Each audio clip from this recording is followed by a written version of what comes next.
이솝 얘기가 있습니다. 이솝 우화가 있는데 우리가 잘 아는 것입니다.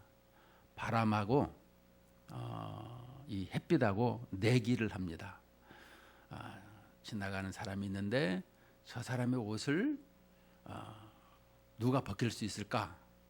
바람이 또 햇빛이 이게 서로 얘기를 하다가 내가 누구로 말미암아 벗기는가 내기를 하게 되는데 먼저 이 바람이 지나가는 행인의 옷을 벗기고자 합니다. 바람을 세게 아주 세게 하니까 이 사람이 옷을 점점점 움츠리게 되고 그 옷을 벗지를 않고 있게 되는 것을 보게 됩니다. 그래서 결국에는 이 바람은 이 뒤로 하고 이제 햇빛이 이 사람 앞에 다가가게 됩니다. 쨍쨍 이 햇빛을 내리쬐니까 이 사람이 견디다 못해서 옷을 벗는 이런 모습이 우리가 이솝 우화에서 읽었습니다. 이것은 무엇인지를 우리는 많이들 알고 있습니다. 내 힘으로 하는 것이 아니라 이 모든 것을 내 것을 동원해서 또 내지는 이 모든 것을 인내함으로 행하는 것이다라고 하는 것을 보여지게 되는 것입니다. 고린도전서에 보게 되게 되면 이 하나님의 나라에 대해서 얘기할 때가 있습니다. 고린도전 1장 24절에 보면 이 그리스도는 하나님의 능력이요 하나님의 지혜니라 이렇게 말씀을 하고 있습니다. 이 하나님의 능력이요 하나님의 지혜다. 우리는 무엇을 하든지 하나님께서 전능하시다고 하면 이렇게 막 강력한 바람을 태풍을 하듯이 이런 모든 것으로 이루어 주시면 좋을 텐데 왜 이렇게 더디하게 될까? 이런 생각을 우리는 가져봅니다. 그러나 하나님께서 우리에게 행하시는 모든 것은 인격적이요 하나님의 지극히 놀라운 사랑으로 말미암아 되어진다라는 것입니다. 우리는 하나님이요 이것을 이렇게 해주십시오 저렇게 해주십시오 이 얘기할 때가 상당히 많이 있는데 그것은 하나님께서 전능하신 하나님이시다라는 것입니다. 전능하시다라는 것은 우리의 모든 것을 알고 계시고 우리의 형편에 맞게끔 해주신다 이런 말씀이 되는 것입니다. 그러므로 사도 바울은 이렇게 신앙 고백을 하는 것입니다. 그리스도는 하나님의 능력이요 지혜다. 왜냐? 십자가를 지시고 저렇게 나약하게 이렇게 죽으셔야만 했는가 이런 모습을 보게 되었더라는 것입니다. 우리가 한번 생각을 해봐야 될 것입니다. 오늘은 이 가라지 비유 또 알곡에 관한 것을 설명해 주고 있습니다. 우리가 마태복음 13장을 얘기할 때 생각할 것은 뭐냐면 씨 뿌리는 비유에 대해서 생각을 해야 되는 것입니다. 여러분 13장에서 보게 되게 되면 1절부터 보면 무슨 내용입니까? 사람에게 밭이 있는데 4가지 밭이 있더라라는 것입니다. 이 길가에 이 밭이 있고 돌짝에 돌멩이 같은 밭이 있고 가시덤불과 같은 밭이 있고 또 뭐예요? 가장 좋은 옥토의 밭이 있더라라고 하고 있습니다. 이 옥토의 밭이 있는데 오늘 본문은 이 옥토밭 속에 좋은 씨를 뿌렸습니다. 좋은 씨를 뿌렸는데 좋은 씨라는 것은 바로 복음이다 이렇게 말씀하는 거예요. 좋은 씨를 뿌렸는데 보니까 가라지가 있는 것을 보게 됩니다. 먼저 우리 24절을 보시겠습니다. 예수께서 그들 앞에 또 비유를 들어 이르시되 천국은 이제 마태복음은 천국이라고 그러고 또 이 다른 복음서에서는 하나님의 나라라 이렇게 하는데 다 똑같은 동의어죠. 그런데 이 천국은 하나님의 나라는 좋은 씨를 제 밭에 뿌린 사람과 같으니 사람들이 잘 때에 그 원수가 와서 곡식 가운데 가라지를 덧뿌리고 갔더니 이제 중요합니다. 싹이 나고 이제 싹이 났어요. 싹이 나고 결실할 때 가라지도 보이거늘, 그전에는 가라지가 안 보였어요. 그런데 싹이 나고 이제 열매를 맺으려고 보니까 이 가라지가 보이더라는 것입니다. 그 집주인 27절에 보니까 집주인의 이제 종들이 와서 묻습니다. 주여, 밭에 좋은 씨를 뿌리지 아니하였나이까? 그런데 가라지가 어디서 생겼나이까?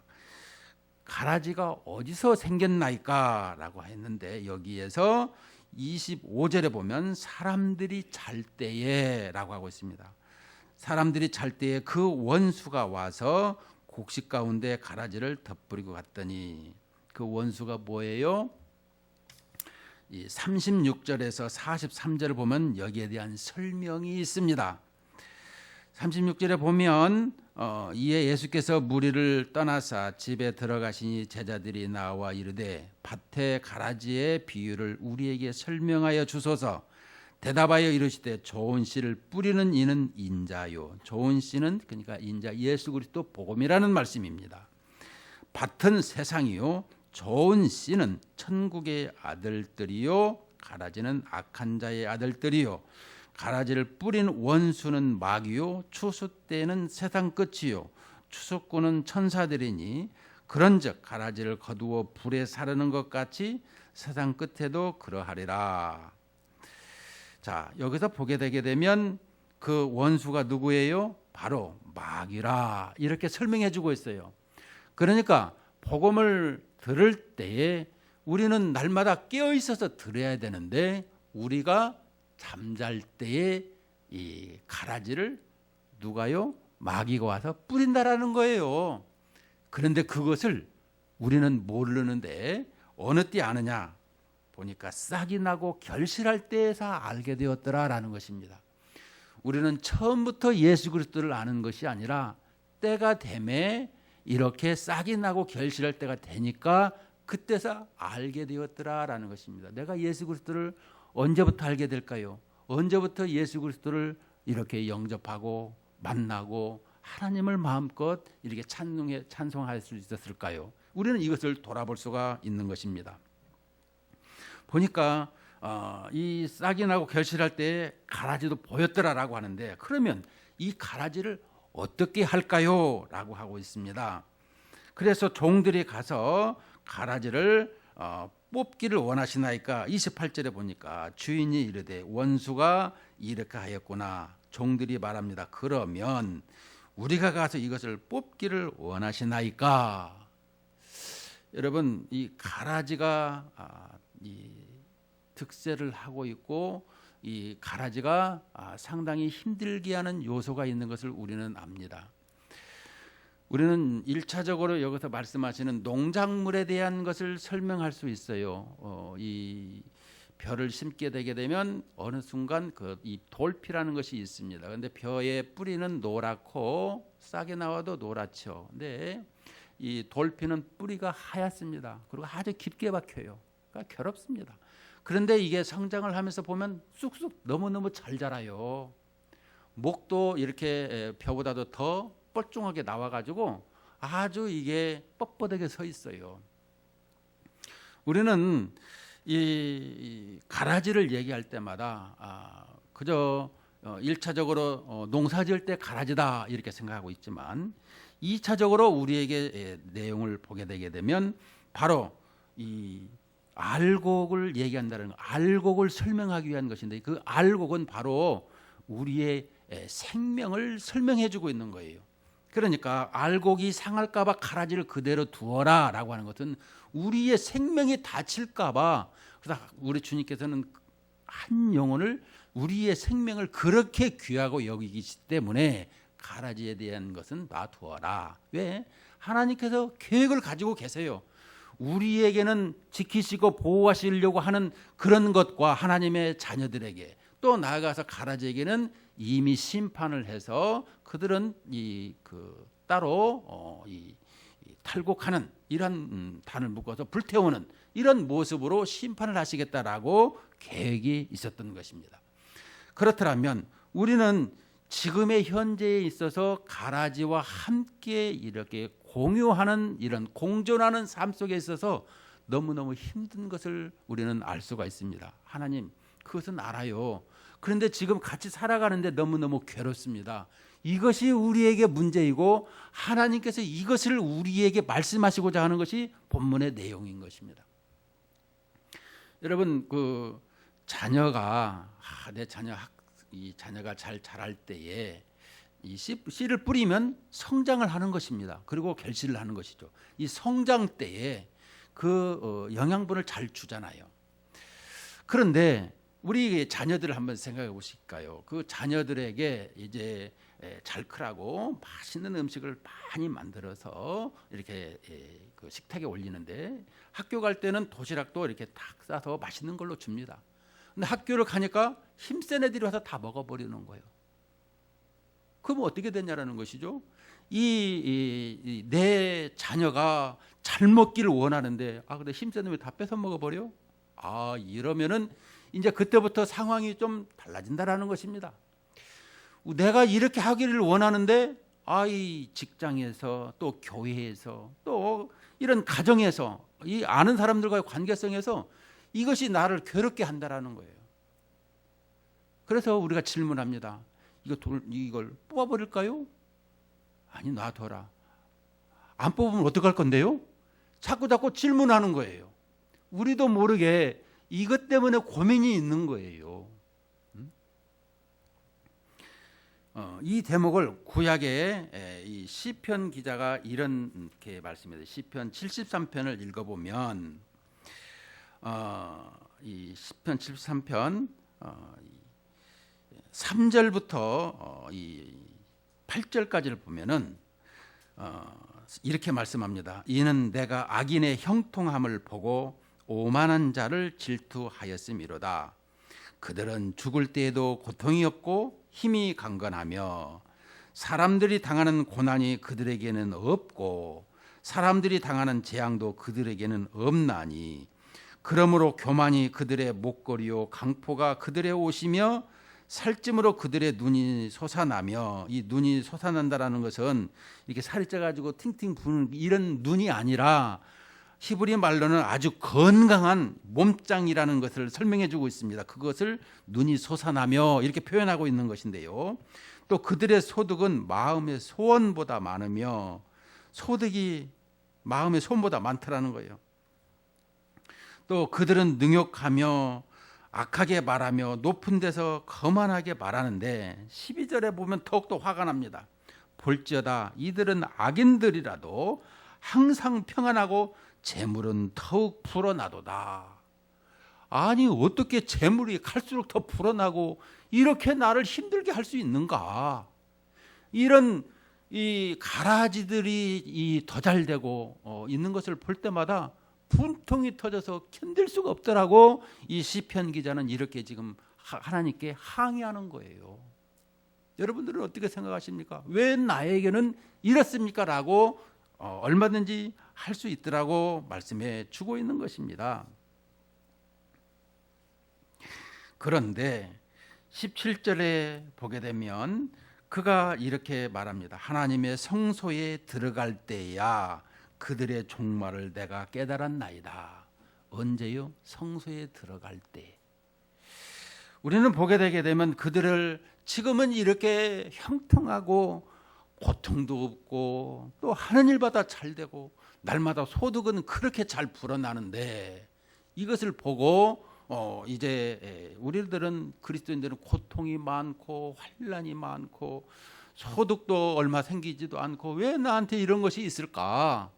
이런 것 때문에 고통이 있고 고민이 있어 하나님 앞에 기도를 합니다. 그래서 기도하다가 낙심되어서 기도도 안 나와요. 그러나 우리에게 선을 행하되 낙심치 말고 행할지니야 라는 이 하나님 말씀처럼 이 씨는 뿌리는 대로 소득은 그대로 우리에게 거치게 되는 거예요. 그러므로 우리는 모든 일을 할 때마다 낙심하지 말고 씨를 뿌리는 데 있어서 그 모든 걸 그대로 할 때에 우리에게는 이렇게 충성하고 열심히 한 사람들은 충실한 결실을 맺을 것이고, 적당주의한 사람들은 적당히 이 열매를 맺는다는, 어느 우리에게 추수 때라는 것은 꼭 열매를 내놓게 된다는 것을 설명해 주고 있는 거예요.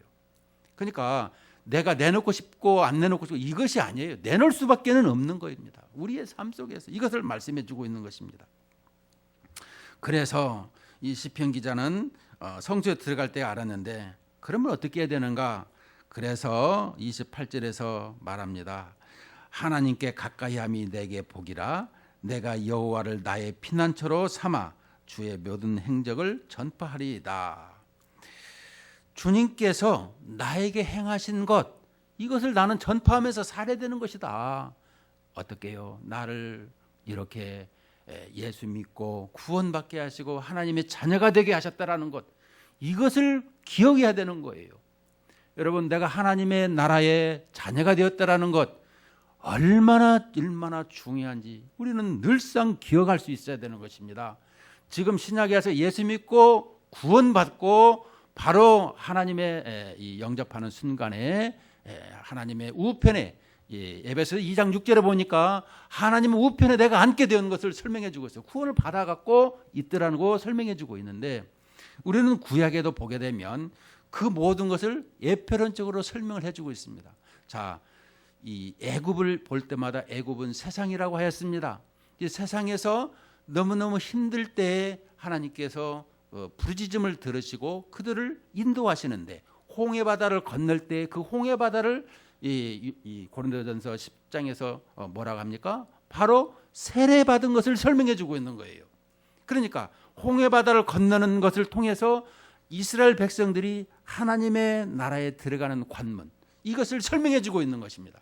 그리고 광야 생활에서 하나님의 말씀도 받고 또 나아가서 그 만나도 먹으면서 또 우리의 이 죽음과 환난과 엎치락 뒤치락 하면서 하나님 나라가 확장되어지는 가운데에다가 그 다음에 이 요단강을 건너서 가나안 땅에 들어가는, 이것을 예표해 주고 있지 않습니까?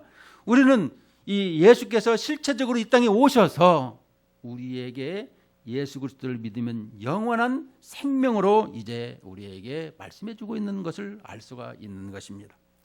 우리의 신앙생활은 이렇게 하나님께서 바르게 나아갈 수 있도록 인도해 주고 계시더라라는 것입니다. 그래서 오늘 제목이 주인의 궁극적인 관심이 무엇이냐, 이 말씀을 볼 때, 그렇다면 궁극적인 관심이 우리에게 요구하는 것이 무엇이 있겠습니까?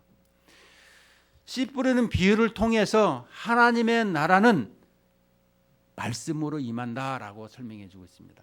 우리는 말씀 얘기하게 되면 그 초월적인 말씀을 생각하지 아니하고 워드 이렇게 생각하는데, 우리는 초월적인 말씀으로 로고스라는 단어를 쓰고 있다는 것입니다. 하나님의 말씀 한마디로 이 우주 만물이 생겨나고 또 우리의 모든 이런 우주의 모든 것, 또 우리의 모든 관한 것을 다 섭리하시는 것을 볼 수가 있는 것입니다. 무엇으로요? 말씀으로 말미암아 되는 것입니다. 그 말씀이 바로 우리에게도 말씀을 주셨다. 태초의 말씀이 요한복음 1장에서 보게 되면 또 말씀으로 말미암아 되어지고, 우리에게 그 말씀으로 이 땅에 오신 예수 그리스도를 통해서 하나님의 나라가 실현되었더라라고 설명해 주고 있습니다. 그렇다면 우리는 하나님의 나라에서 이렇게 고통받고 있고 환난을 당하는 우리에게 우리 주님의 궁극적인 관심이 무엇이냐? 우리가 항상 기억할 것은 하나님께서 지키시고 보호하시고 또 가라지는 이렇게 심판하신다라는 계획을 가지고 살아가고 있더라라는 것을 말씀하고 있어요. 그러므로 우리는 무엇을 하든지 낙심하지 않아야 된다. 이것을 설명해 주고 있는 것입니다. 자, 우리는 돌아보면서 생각을 해보겠습니다. 그렇다면 하나님께서 이 알곡과 가라지를 통해서 공존해야 하는 이유는 어디에 있는가? 이것을 우리에게 말씀해 주고 있습니다. 왜 하나님께서는 이 가라지를 벼락이라도 쳐서 이 악을 멸하시지 않느냐라고 할 때, 우리에게 이 한 사람의 영혼이 그렇게 귀하고 또 귀하다라고 설명해 주고 있습니다. 제가 어렸을 적에 들은 얘기가 있습니다. 여의도 광장에 금은 보화를 잔뜩 쌓아놓고 있지만 하나님께서는 그 여의도 광장에 많은 금은 보화보다도 한 사람 영혼이 주님 앞에 돌아오는 것을 더 기뻐하신다. 이것을 말씀하는 내용을 이 빌리그레암 목사님 때 들은 적이 있습니다. 자, 우리에게 말씀합니다. 성경에서도 가르치는 내용이 무엇이겠습니까? 여러분 소돔 고모라 성을 우리는 알 수 있습니다. 소돔 고모라 성에 그 도시에 약 한 5만 명이 살았다고 합니다. 5만 명이 살았다고 하는데 그때에 이 아브라함이 의인이 있어도 이렇게 멸하시렵니까? 라고 할 때 내가 의인이 있으면 멸하지 않지 하면서 50명에서 시작해서 10명까지 내려간 것을 볼 수 있습니다. 의인 10명이 없어서 멸망한 소돔 고모라. 자, 그렇다면 5천 명에 1명, 5만 명에 10명 아니겠습니까? 그럼 5천 명에 1명의 의인이 없어도 멸망했더라. 이렇게 볼 수가 있는 것입니다. 그만큼 우리에게는 예수 믿고 주님의 자녀요 백성 되는 것을 주님은 찾고 계시고 귀하게 보시더라, 이런 말씀을 하고 있는 것입니다. 그러므로 우리에게 이만큼 알곡과 가라지가 공존하는 이유는 우리의 한 생명을 그렇게 귀하게 여기시기 때문에 다칠까 봐 공존하게 하셨더라라는 것입니다. 두 번째는 그러면 이 과정을 통해서 하나님께서는 왜 이렇게 무엇을 요구하시는 것인가라고 할 때에 우리를 연단하신다라고 설명해 주고 있습니다. 가라지와 함께 한다는 것은 상당히 괴로운 일인 것입니다. 여러분, 나를 항상 주위 사람이 괴롭히는 사람이 있다고 생각해 보십시오. 정말 살아가는데 너무너무 힘든 것을 우리는 알 수 있습니다. 그럴 때마다 저 사람을 미워하게 되고 또 그 사람을 그냥 어떻게 해버리려고 하는 이런 생각이 있을 때가 상당히 많이 있습니다. 그러나 우리 예수 믿는 사람 어떻게 하죠? 기도하는 것이죠. 그럴 수밖에 없지 않겠습니까? 이런 것을 통해서 주님과의 더욱더 관계성을 맺고 있는데 이런 말이 있습니다. 어느 시골에 양을 이렇게 키우고 있었어요. 이 여름에는 방목을 하고 겨울에는 이렇게 우리에서 키우게 되었는데, 양을 키우는 데 있어서 여우와 늑대들이 이렇게 주위에 많이 있어요. 그래서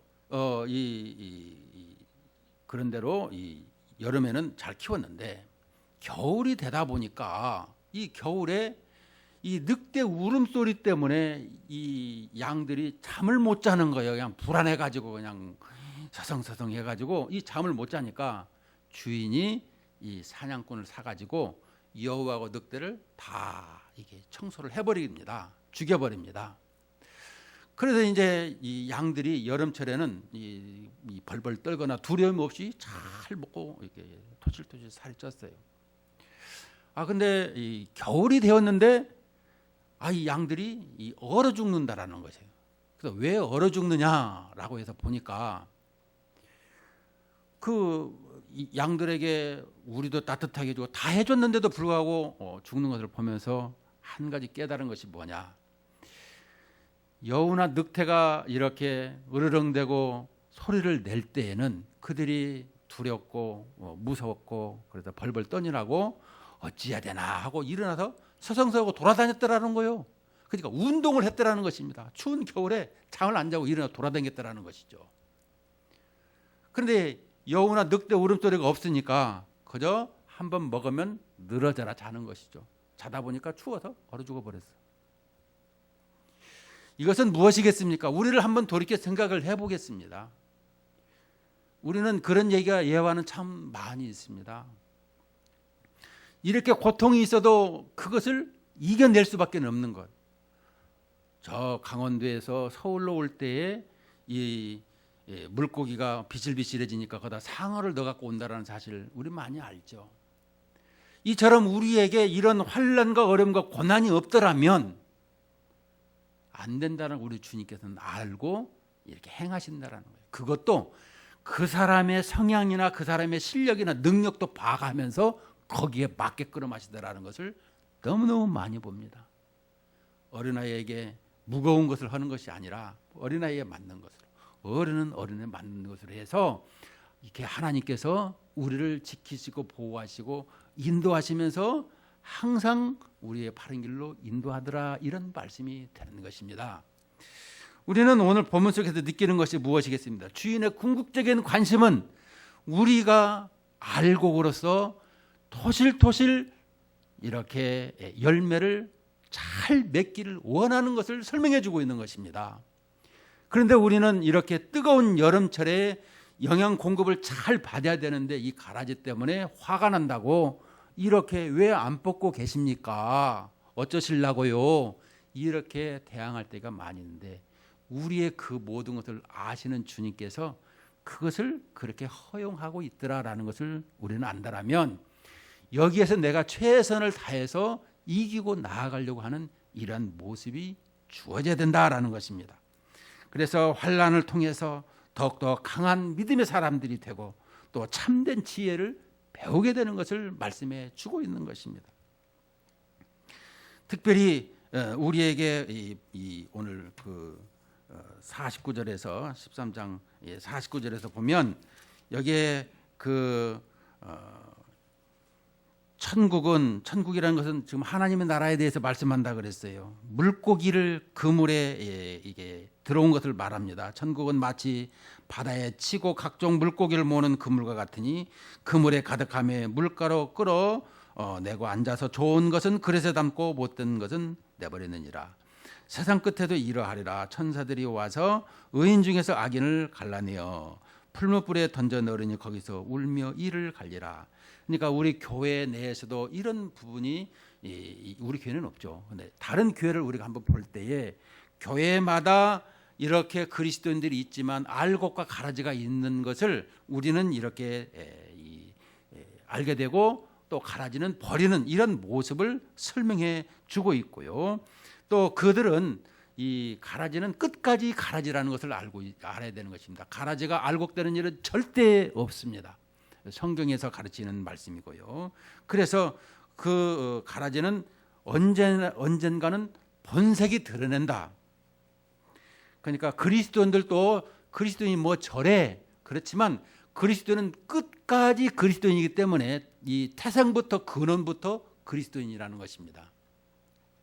그러므로 악한 길로 갈 수가 없고요. 또 이 가라지는 처음부터 그렇기 때문에 본색이 드러날 때가 있더라. 이것을 설명해 주고 있는 거예요. 그렇다면 우리에게 주어지는 것은 무엇이겠습니까? 바로 이제 이 하나님께서 말씀하시는 여기 그 43절 말씀에 결론적으로 말씀합니다.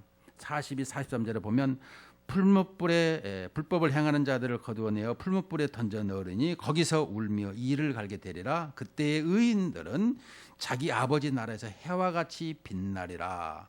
귀 있는 자는 들으라.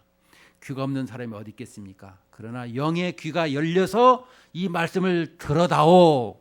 그 말씀이며 우리는 아버지 나라에서 해같이 빛나는 모습으로 우리에게 말씀해 주고 있습니다.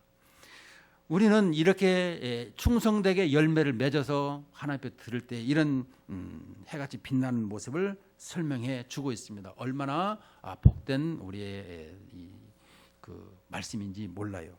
결론적으로 우리는 그렇더라면 어떻게 해야 될 것인가? 바로 하나님의 이 인내하시는 것을 우리가 기억하고 하나님의 관심은 택한 자들에게 항상 자녀들이 바른 성장, 낙심하지 아니하고 항상 끝까지 추수 때까지 열매를 맺을 수 있는 이런 모습으로 자라기를 원하시다라는 것이고 지키시고 보호하신다라는 것을 기억하고 우리가 항상 우리는 바른 신앙인으로 나가야 된다라는 것입니다. 이러한 우리의 신앙생활이 되시기를 주의 이름으로 축원을 드립니다. 하나님 아버지 감사합니다. 오늘 또 저희들에게 주인의 궁극적인 관심에 대해서 말씀을 상고했습니다. 우리 성도들은 항상 성장하는 이 과정에 있어서 낙심하지 아니하고 끝까지 주님이 지켜주심을 믿고 의지하는 이런 신앙생활로 승리할 수 있도록 하나님께서 역사해 주시고 우리가 충성함으로 귀한 열매를 드릴 수 있도록 인도해 주옵소서.